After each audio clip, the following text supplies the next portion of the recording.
Greetings, everybody, and welcome back to another installment of It Is Time to Deal with the Pain, presented by the Healing Brothers.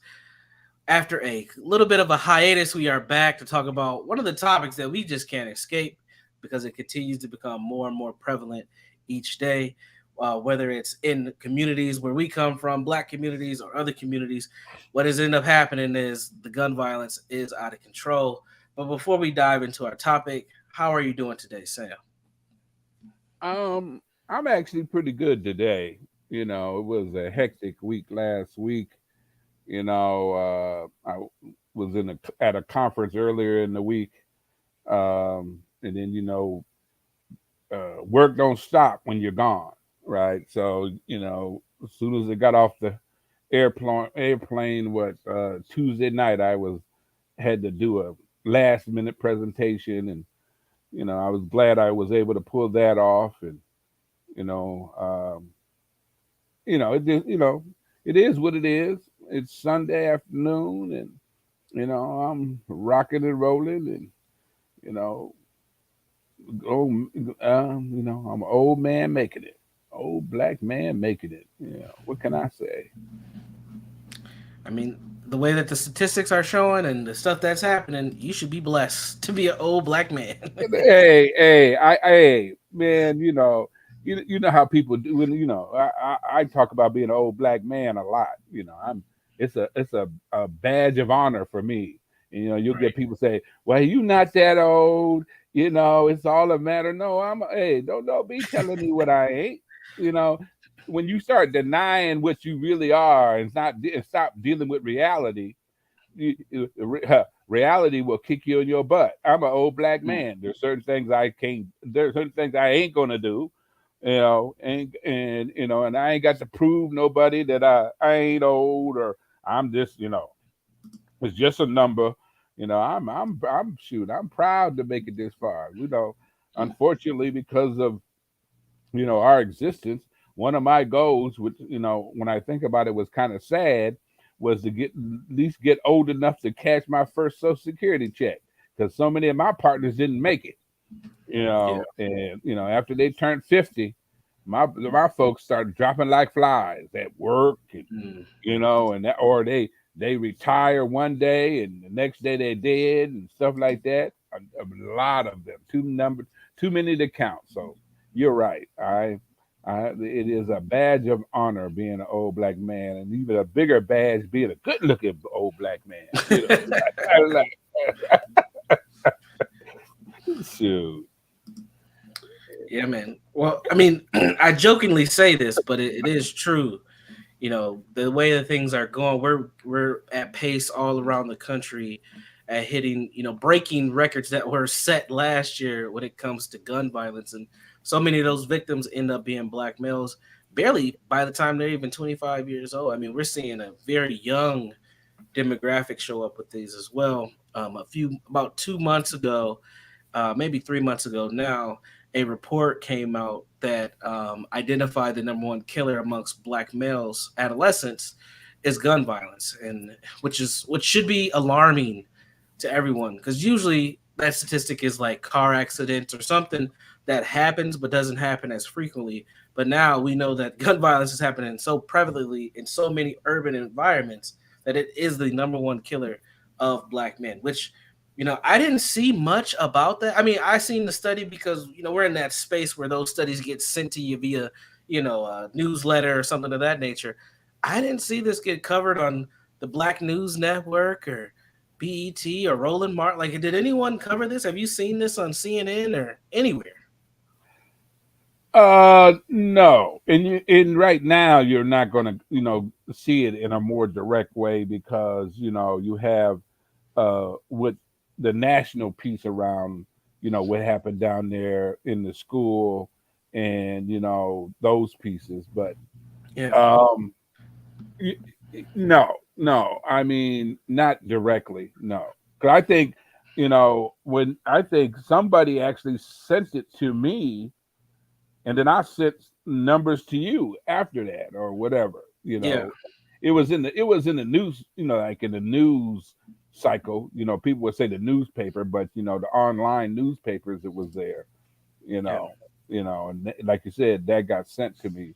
But uh, uh, yeah, so no, Yeah, it's amazing. I mean, we are right now the national conversation is around gun violence. And it's really a two-pronged conversation, and only one of the prongs is being addressed, but it's not the most controversial at the moment. And yes, what happened down in Valde, Texas is very serious. Anytime I have children who are elementary school age, I'll be terrified if anything happened to any one of them or their friends, on just a regular school day. Like that is extremely terrifying.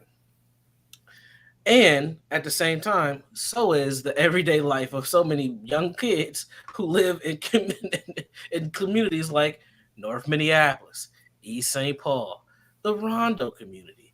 Like these are kids who are also at any given time they can be playing in their backyard, playing at the park, jumping on trampolines, getting off the school bus, getting on the school bus, and they get shot. And I use those examples because those are recent examples just over the last 2 years or so where we've had kids under the age of 10 get shot here in the Twin Cities.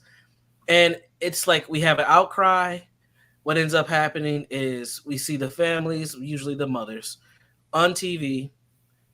Sometimes they're crying, sometimes they're not. The pain is so deep that the tears don't even come out anymore. And they'll say, we need to put the guns down. We need to come together. We need to love each other. Then there's a visual and a balloon release. And it's like the cycle goes over and over and over again. And we just keep having bodies built on top of each other. And only some people raise a fuss. And those people are usually the folks who deal with the death directly. I've talked to some EMS workers or EMT workers. They're saying this is a public health crisis. Like we're picking up bodies and shooting victims all day. Talk to folks who work at hospitals in those emergency rooms. How many gunshot victims come through on a weekly basis? Like this is a huge problem that not a lot of people are talking about. What are you seeing, Sam? Because I know, periodically we'll get our, 10 minutes on the news for various different shootings that happen, and then things just go away. But what are you seeing? no, I'm seeing pretty much the same thing. Yeah, I'm seeing pretty much the same thing. Is my thing is how do we uh, connect the dots?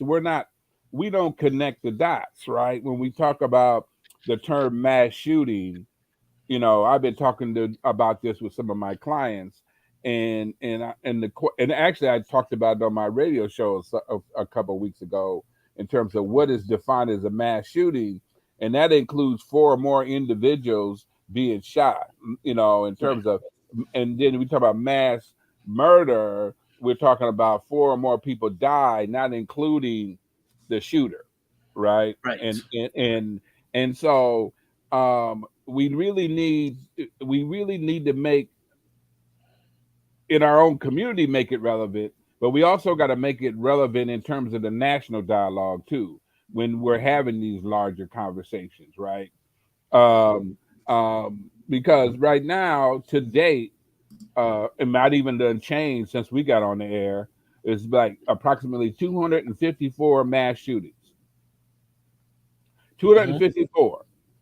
And see what people don't realize when they say 254 mass shootings, more than half of them are shootings that have happened in the hood. A great deal of them count that. Again, these are happening in the black and color people of color communities is included. This is not what you're seeing on TV. The only ones we hear about are the more over the top newsworthy, I guess, like the school shootings, the church shootings, Buffalo, and we see Buffalo and we go hog wild on that because you had this 18-year-old white boy come in and kill these people who happen to be all black, or for the most part. I think there might have been one or two white individuals that might have been killed, but the intention was he was out to kill black people. The one down in Alvadi is a 18-year-old a white kid, both of them with high capacity rifles and those kind of things. And then we want to talk about mental health, and we can have a conversation about that. When We'll we touch talk on it. when we talk about men in general, right? There's a man in general attitude, mental illness in terms of what we view as manhood and what we've been forced down our throats, either directly or indirectly. This toxic ideal of what is owed to you as being a man, and that goes across the board, black or white, right?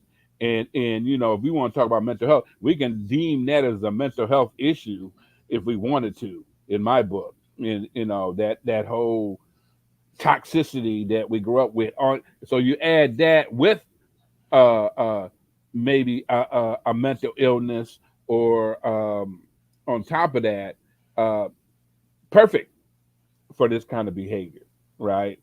And but we as a community are easily distracted by that other stuff because we allow ourselves to be distracted by those other areas that don't include us or include us indirectly as an afterthought, when we have to be more aware of what's going on in within our homes, like the fact of not if you're going to have a gun, having the gun locked up. We've had several of those situations where kids in homes were playing with guns and shot a friend or a sibling because the guns weren't respected Yeah, in or the home. themselves. Hmm. Yeah, so the whole yeah, continue. So one of the things I want to share with the listeners, I don't think many people know about this website, is the National Gun Violence Memorial. Sorry, and this is a website that literally tracks the shootings in almost every county, every city throughout the United States. I mean, literally, you could just play a game of like gun victims bingo and just name a city, and you can go there and figure out all the shootings that happen. And they keep the website up pretty frequently. And it takes about a day or two for them to catch up for what happened the previous day. But if you go on that website at this point in time, we've already had 102,180 gun violence victims this year. We're only halfway through the year. And the sad thing that that we really don't think about or talk about is when you look through this website and it has all these cataloged victims who have been shot. A lot of these people are black. A lot of them are black. Even when they don't have the picture and they just show the little magnolia, if you look at the name or click on the story, you know right away these are black folks. And it's very interesting when I see the white folks who are in there. A lot of times it's a murder suicide for those ones, or they were killed by black people, which also doesn't get talked about, which is very interesting. Um, and the murder suicides are usually like it's usually a male who goes in, kills a family member or multiple different family members or a girlfriend, and then commits suicide themselves. But you see a lot of black folks on this thing. It's almost like it's I would say it's probably overwhelmingly maybe 85% black, probably more than that. And this should be an eye-opening thing. Let's look at how many people die on a daily basis. This is June 4th, last Saturday. Look at there's just rows of people. Like I don't think we really understand the magnitude of what happens. And this is just gun violence. We're not talking about people who were stabbed, hit and runs, overdoses. We're talking about straight gun violence. So when we talk about having a conversation about gun control, we really need to have an honest conversation about gun control because it's not just about protecting children in schools. We're talking about communities that are going through severe trauma where guns are being let off at all the time. And another thing that's important, these are just the folks who died from gun violence. These are not just the folks who got shot and lived. And that's a whole nother element. So that number of 1,200 and what was it, 118 or 180, this number is probably it's probably in the 200,000s with people who haven't died. And this is just something I don't think we think about. I don't think we know about. But you can literally go to the site and search, per place. Like you can go in here and go, let's go Minnesota. Boom. Let's go. Can we do Twin Cities or do we have to do Minneapolis and St. Paul separate? Let's see. Yeah. They're gonna separate them. Go Minneapolis. Boom. And You just, I mean, look at this, man. This is this year. I'll start from the beginning of this year on up. That's 2021. I mean, here we started off the year just unfortunately with young people, but just look at these kids, man. Young people. Get a lot of black women on here too. That's another thing that doesn't get mentioned. These are all the deaths. Just this is Minneapolis, not this is not including St. Paul's. This is eye opening. And I don't think that people really understand it because what happens is I know a lot of people they don't like to watch the news. It's too depressing. Like, I ain't watching the news. And if you do watch news, you'll get these people. You don't even really get their who they are. You get maybe just like a 30-minute segment. There was a shooting downtown. 4 people were hit. 2 people died. And then we move on. But I don't think when you accumulate them and you put them all together, it really does tell a narrative that we do have a huge problem here. And again, as I said, you talk to people who work at, North Memorial. When you talk to people who are EMS or EMT workers, and or cops, and they're showing up to various different neighborhoods with victims here, victims there, like these bodies start to add up and take a toll, and it really does look. It really does highlight the harm and the trauma that's going on in the community. Any thoughts? Yeah, I mean, you asked the question. You talk about uh, the numbers and how is it that we are not familiar with the numbers or those kind of things. Is I often talk about being a community that's been dealing with some type of trauma um, historically, right? Um, from system trauma, right? You know, the trauma of dealing with law enforcement, right? I think we have learned to for our own mental health disassociate from this stuff, right? Because I know there's a lot of black folks I talk to who don't watch the news at all, don't watch the news at all, because it's too much, right? And so, and they don't watch the news. They don't want to think about it. The ones who can move out the neighborhood, that kind of thing. But and then and then the thing is so they distract themselves. Otherwise, they would be anxiety on a regular basis. Now, when you talk to like young moms and young women, and when I like if I do a lecture on trauma and historical trauma and the connection to current trauma, they will be in tears because they're so afraid for the unborn child, and especially if it's a boy, which the thing is we really need to include girls in this conversation. By the way, right? Um, because violence don't care about gender, and that kind of thing. But I think the other piece is when it's close to home, when the violence is close to home, and the violence is being done by somebody who looks like you, that is emotionally overwhelming to deal with directly, right? So because you'll get people from the outside looking in, and even people in the community. It says if there's some violence committed by say a police officer or a white individual like in Buffalo, we're down. We're down, we're marching or whatever, that kind of thing. But at the same breath, the numbers are higher in terms of the deaths within the community itself.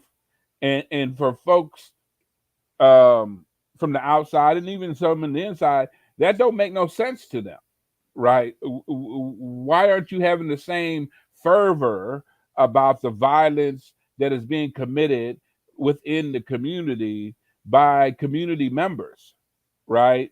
Um, and I think it's psychologically overwhelming.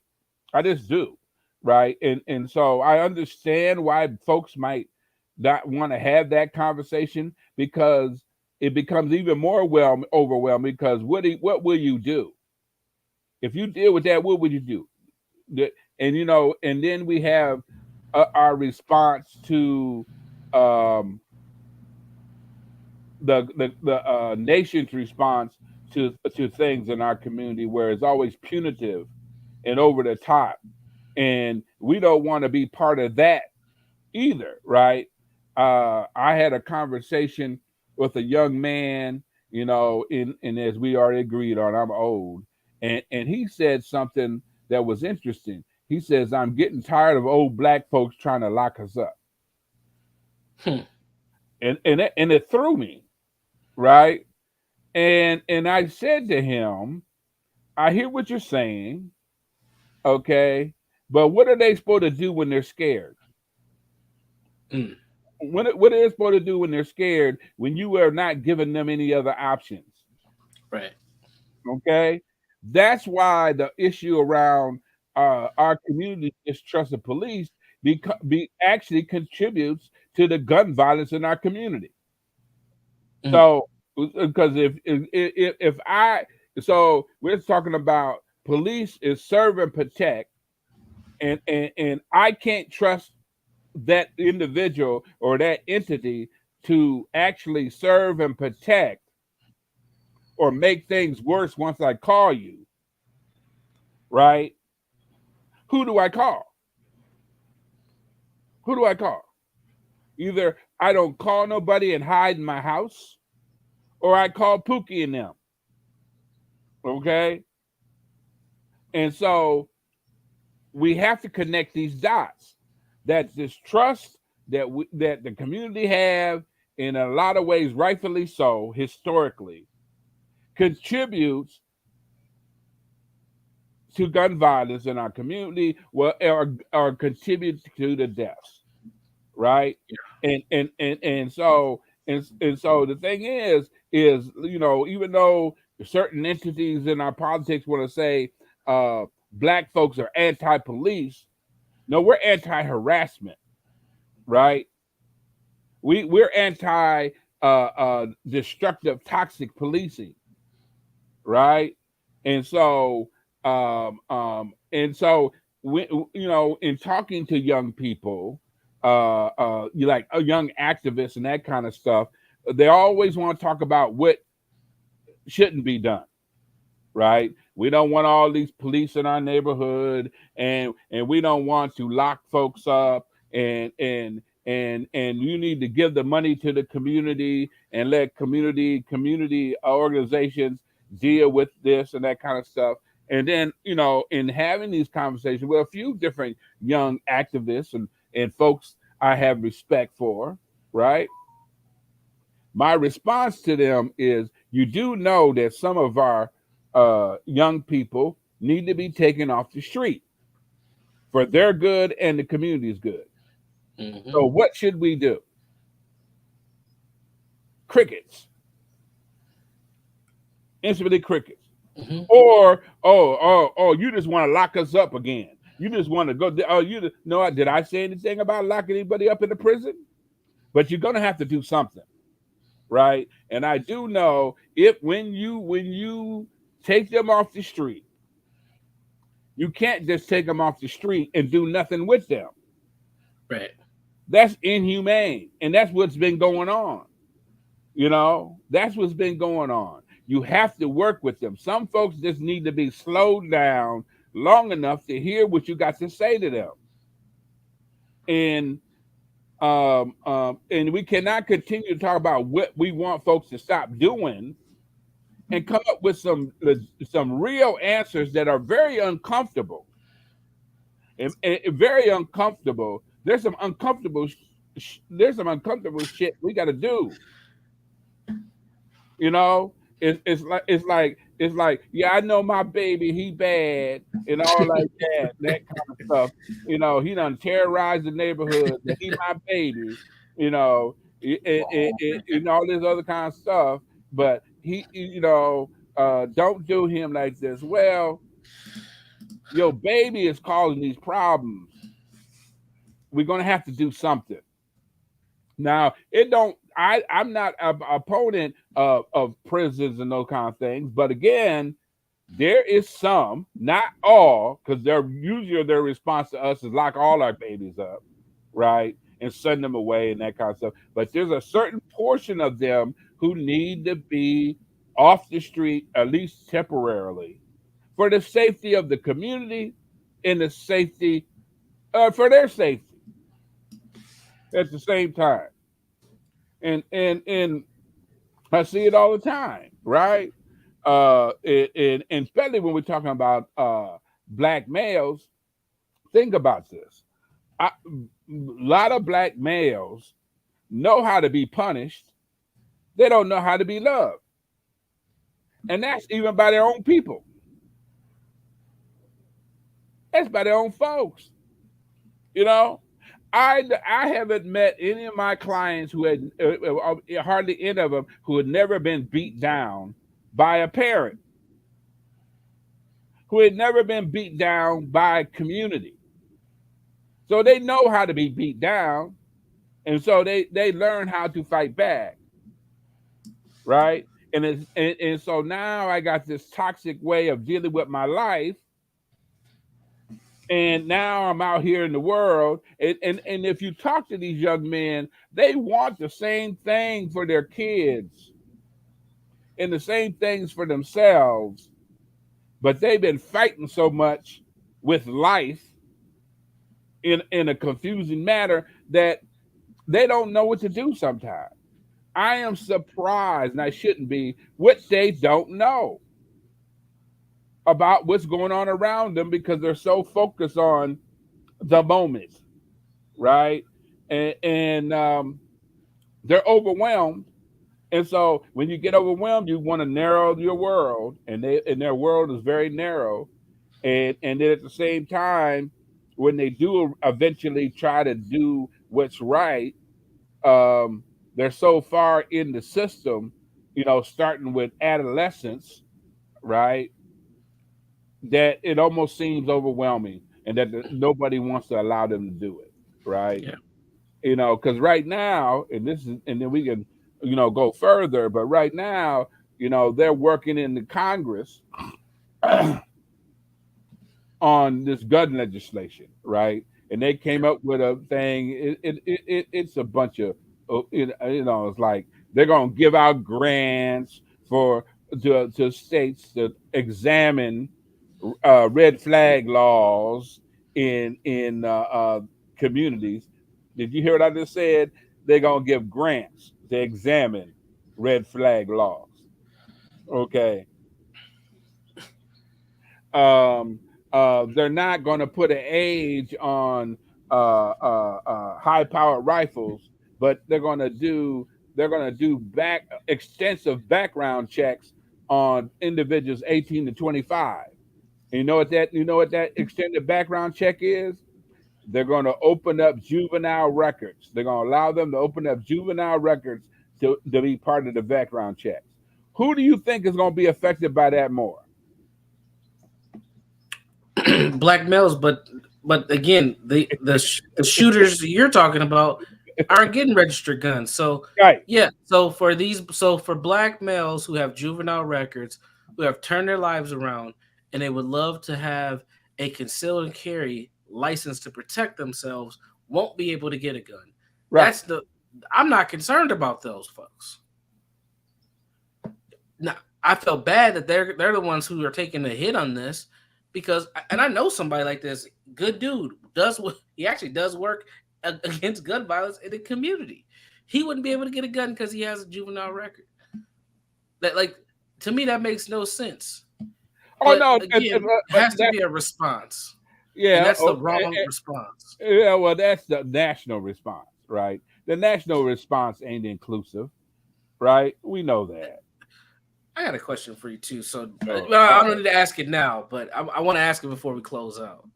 You can ask it whenever you want it. I don't know because you got a little revved up when I talked about that juvenile record thing. So So my question to you is, what could be done nationally? Bless you. Okay, what could be done nationally? What Mhm. could be done locally? And then what could be done? Community.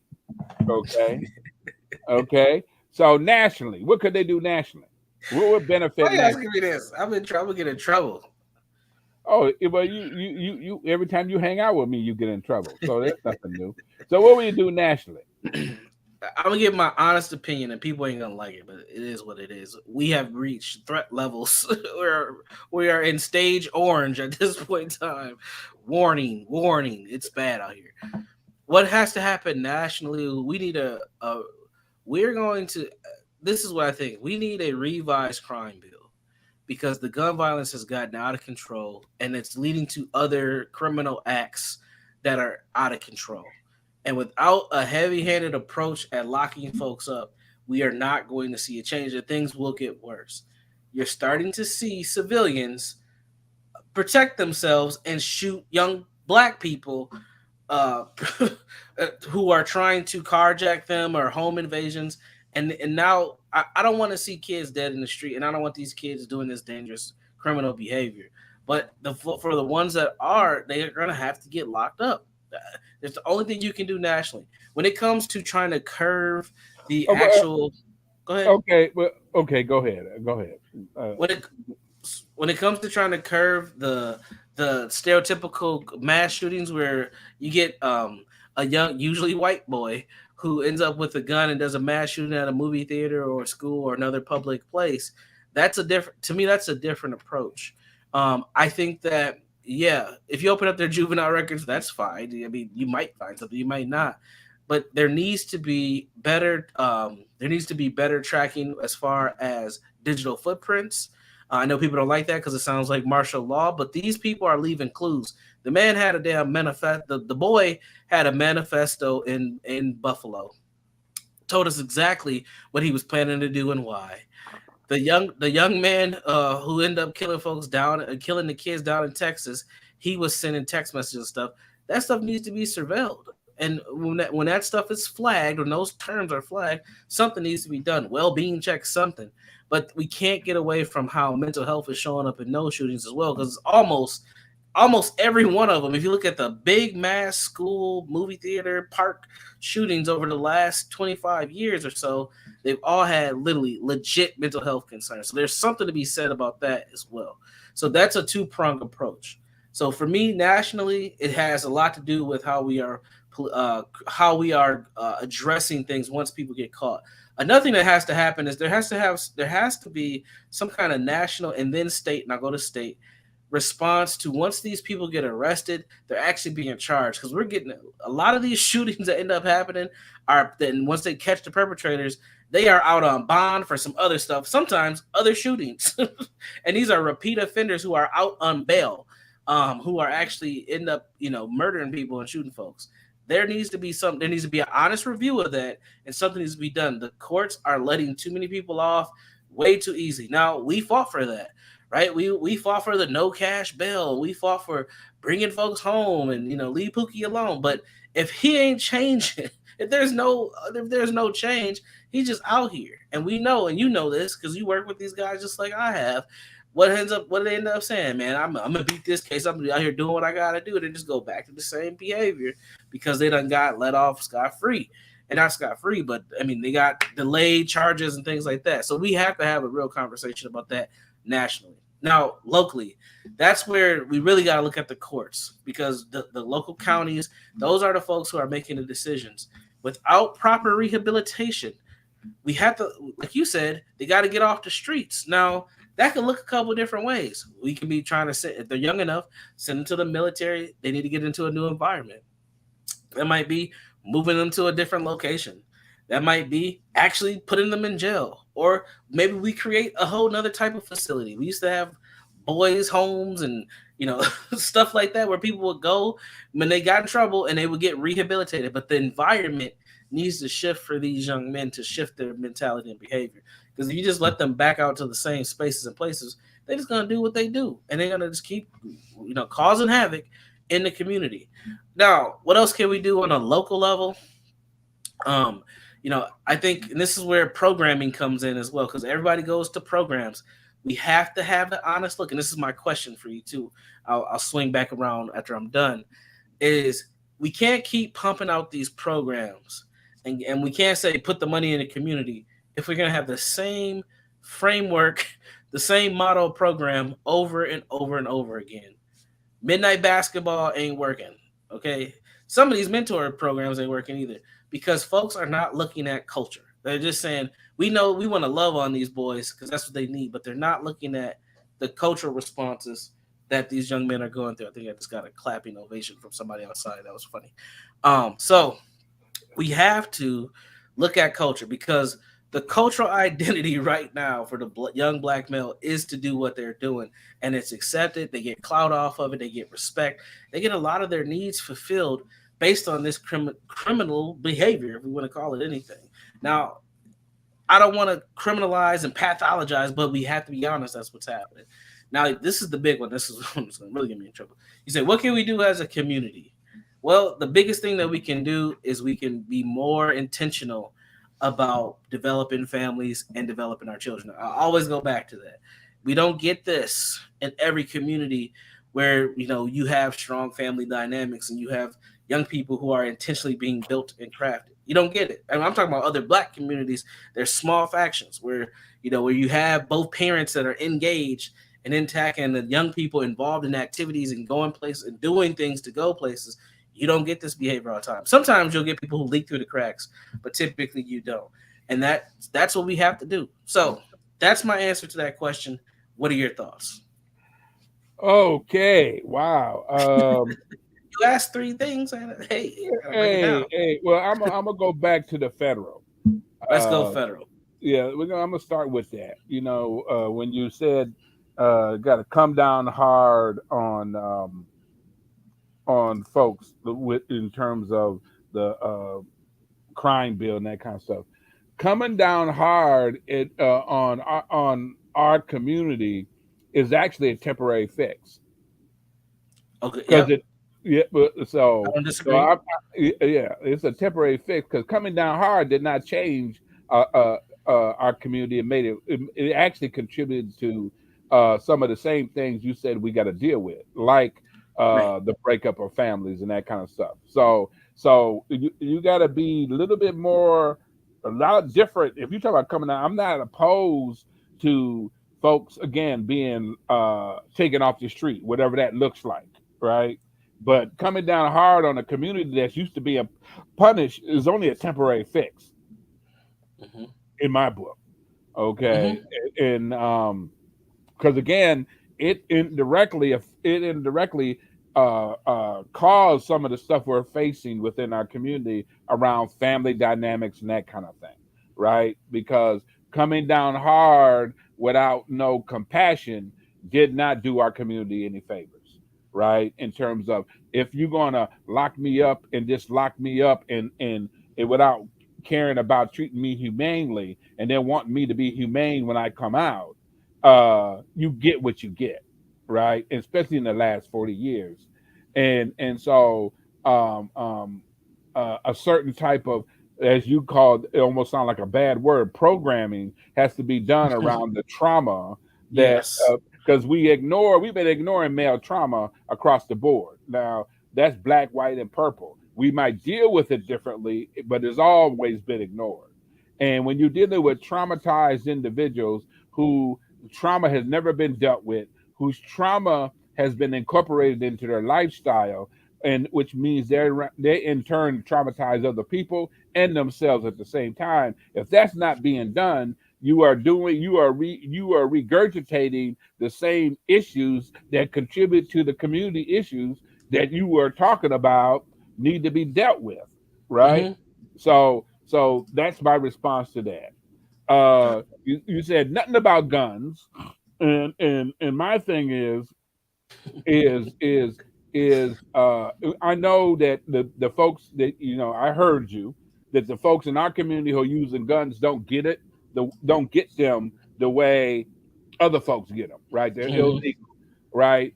But if you have uh, uh, um, national background checks, that would be on the front side. So you would have you that'd be one crack you get past. But the other one is this whole thing. If that would also hopefully stop folks from buying guns from gun shows and other, because there's a case that was recently happening in our city where you had a brother who actually bought guns legally and a whole stash of guns and brought them here to Minnesota and sold them, right? Yeah, but You that know, don't happen often. huh? So that doesn't happen as often, but yes, that Yeah. does happen. Oh well, it happens. You'd be surprised at how often that might happen in terms of folks going to other states and getting guns for little or nothing and bringing them in. I'm just saying, you know, there's got to be something done in terms Yes, of making the guns availably easy. I would Okay, agree with that. okay. So that's my piece there. And then I told you what my that whole crime bill is you know, if you're going to do that and there's a certain amount that's going to be done, you have to do it with a compassionate intentional thought, otherwise you're contributing to the problems you're talking about in the community. um in terms of legal and more close to it, when you look at the legal system, yeah, again, we that brings in the thing I often talk about, is that compassion and accountability. It can't be all or nothing, and that's what we've been dealing with, right? We go from one extreme to the other extreme, and both extremes are bad, right? Because if you don't do nothing, yeah, outside communities will pay, but we pay even more, right? Hmm. Because the outside community, outside of the inner city and stuff, they'll bring in their own troops. They don't give a dog, right? To Yeah, make sure, it's already happening. right? Mill City, they're getting Right. ready. They're trying to hire their own security firm right now. Yeah. So doing nothing doesn't we know doing nothing or doing very little doesn't hold folks accountable. But going over the top and only abusing people in the name of accountability don't do nothing but harden black men, right? It don't do nothing but harden their attitude and then get them to a point where if I know that you're gonna, uh, be unfairly held accountable in a certain kind of way, it ain't gonna scare me. We got a whole population out here who know how to be punished, right? Uh, they're not scared. It's like they're not scared of the punishment. And so how do we get them to a point where we hold them accountable, and the compassion thing, go back to that dirty word of programming based on addressing trauma, right? If I'm gonna hold you accountable, right? I agree that kumbaya, we love everybody and all that other kind of stuff, kind of programming, I haven't seen be effective over a long period of time. But Right. I do know that being honest with some compassion, and you hear it from the guys, right? Because I'm real clear with them. I was in group recently, and one of the guys was complaining he got two probation officers. Now think about this. I got several guys that got probation officers in several counties. Mm, Okay, which that's is all crazy. I know. But Damn. one probation officer don't hold them accountable at all, right? He loved him. The other probation officer says, "You get. I need you to go to this group. If you don't go to this group, I'm gonna have to violate you." And what he said was, yeah, he don't understand. I'm a young man, and I might not get up on time and be the court on time. Oh, so he's supposed to treat you like a man, but at the same time treat you like a child when it's your convenience. And he let that crap come out of his mouth. Okay. And I know the probation officer, and the probation officer know if he attends group, he have a higher likelihood of doing better because I had that kind of number. But and then one of the guys in the group, and we're doing it on Zoom. He says, you know, your probation officer and even Sam don't love you, right? You know, and I paused and I said, you need to listen to dude because I do not love you. That's not my job. My job is to help you not continue to do any harm to yourself and others. And the information I'm gonna give you will do that. So if the only way you think the show you love is to let you get away with stuff, I ain't the one, Yeah. because that's not what's gonna happen, right? So how do we balance that? Because all of it is out of whack. But I'm really talking about how do you balance it? You got to do something. It ain't Right. no don't do nothing, right? So Right. I hear you, but Yeah. without that that compassion at the same time with accountability, which means it puts more pressure on the people on the front side doing the work, right? Right. To be more thoughtful, Right. right? And that kind of thing. In terms of the actual community, it still comes at the same thing all the way through. You know, we have to do some real accountability measures within our own community, right? Within our own Serious. families, right? Serious. Right. Yeah. And the thing is and when you talk about the culture, there is a culture of you know that's fed into a culture within our culture, right? I would say it is a culture within the culture, right? That the more ignorant you be, the more views you get, right? The Right. more over the Right. top you be, but that's that whole ideal is a trauma response, what I call living in the moment, survival stress management. There's a lot of survival stress management going on where whatever makes me feel good in the moment, even if it means terrorizing you, okay? Because violence in the moment is a stress reliever, Yeah. as ugly as that sounds, right? And so you got a whole part of our community that's in survival mode, and people who keep talking about resiliency don't want to hear that, right? On both sides, don't want to hear that survival mode.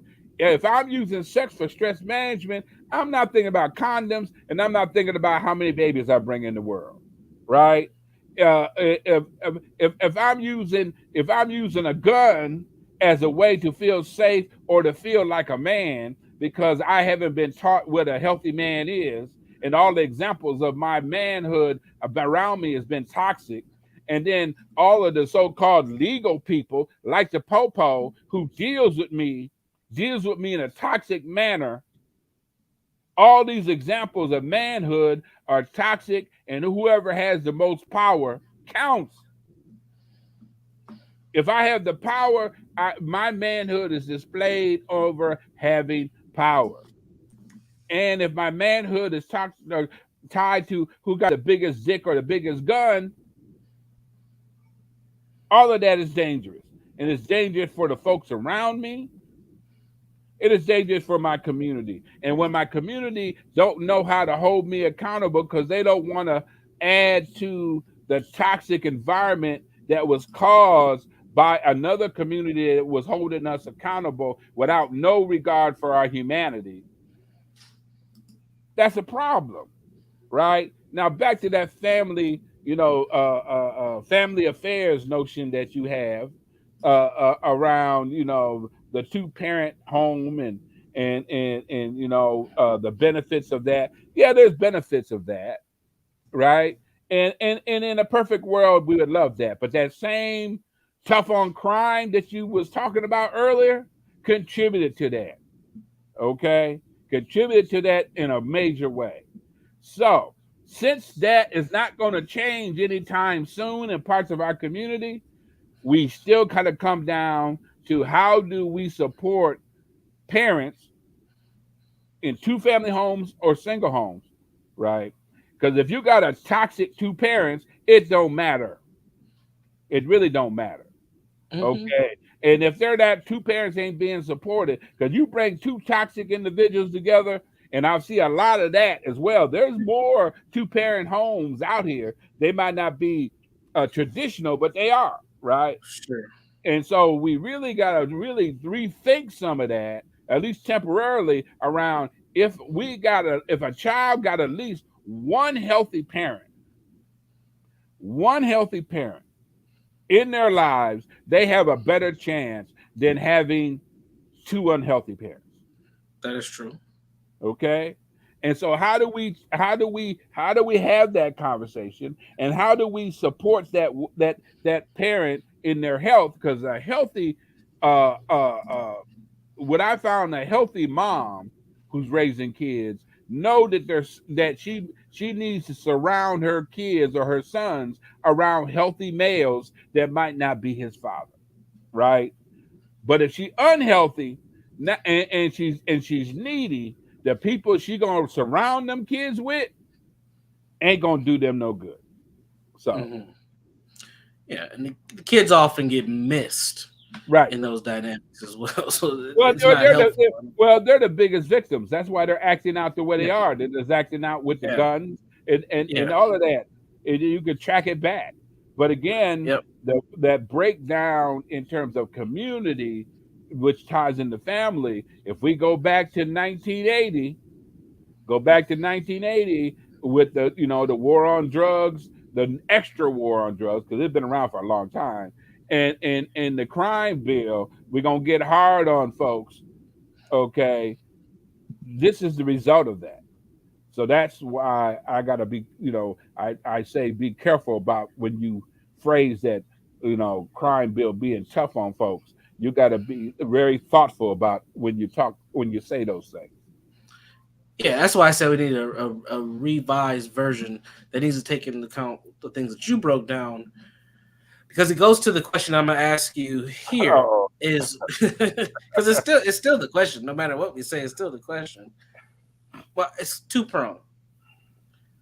One, how much does Black American culture play into this?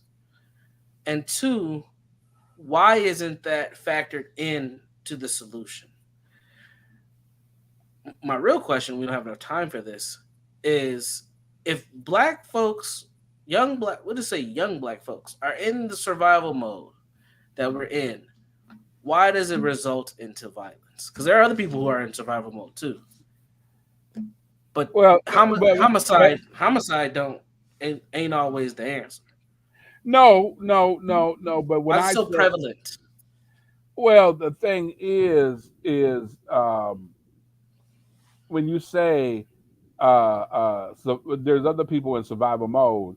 I would say when I said survival stress management. Hmm. Okay, survival mode is a little different. Survival stress management, whatever feels good in the moment, right?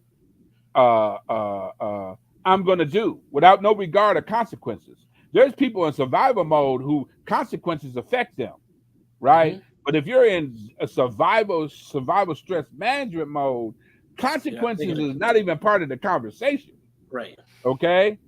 The other thing is that one of it comes down to, especially for boys, this toxicity that we took on steroids, right? We took on steroids in terms of proving my manhood, right? And that manhood that got tied to, which is a leftover of the toxic crack era and the toxic underground kind of rap music. And again, when I say that, I don't blame that all on rap music, but when I don't have no other example, it Hmm. becomes my example. And that kind of stuff. So when you say black culture, but see, there's cultures inside our culture that are Right. in conflict. Yeah. Subcultures. Yep.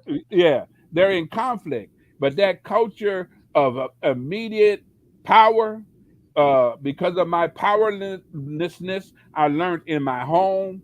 Think about this. If I live in a toxic environment in the house, whoever has the most power gets the respect. I have none. What's the best way to get respect? Play with guns. Because some of these cats are playing with guns. They have no Yeah, respect for no damn gun. yeah, most of them. Okay? And so it's instant gratification. How much instant gratification can you get without firing a gun? Right? So the gun is just one of the instruments of that, right? The Yeah. toxic the when we're talking about finding power in all the wrong places, we see that toxicity in the terms of relationships. Who going that toxicity shows up? Who gonna have the most power? Right? How dare you deal Mm, with me in that way? Right? So again, when we're talking about trauma, trauma,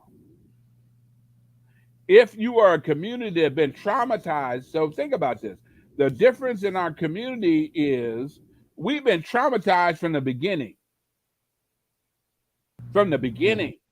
And we've mhm, been trying to address this trauma from the beginning, and to the point where we've been rolling with the punches, and ignoring our humanity, and we can't roll no more. We can't roll no more, right? And it has deteriorated that internal kind of hopefulness that's no longer there. That done turned into what feels good now. What feels good now? Think about how exciting it is to do a bum rusher store in the moment. I got a story. Think about the fact that I do not have no worth. I don't even find my own life being worth saving. If I don't see my own life being worth saving, why would I want to save yours? And and mm, and when I and then and I believe in this thing called reflective trauma. If I'm mhm, not feeling that hope, and I'm living my life in the moment, and you look like me, that reflective trauma, every time I look at you, it feels fucked up. mm, And you know, and so um if it and if I got people in my community because they care about me, don't want to hold me fully accountable, or when they say to me, oh, I understand the system, blah blah blah blah. No, that is messed up. No matter where you are, no matter what's going on with you, is where it's at. I don't you have to hear that from your own people as well, right? mhm, As much as we say we need teachers in the school that look like us, we need advocates in the world to advocate around addressing this trauma that look like us, mm, and not give excuses, not use trauma as an excuse to do nothing. And so mm. so we got 2 minutes, and you probably should have asked that question earlier. And let's get It's up all out of good. here so we Yeah, can be able to play this again. yeah. You definitely dropped the mic there at the end. So, I mean, there's so much that we could dive into, but we'll have to come back and do this again. I am your co-host Brandon Jones. He is Sam Simmons. This is It is Time to Deal with the Pain, presented by Healing Brothers. And again, we are here talking about the gun violence that is rampant all throughout the United States. And hopefully we can come to some solutions and some strategies in order to reduce this, because we are losing way too many lives. Until next time, folks, take care.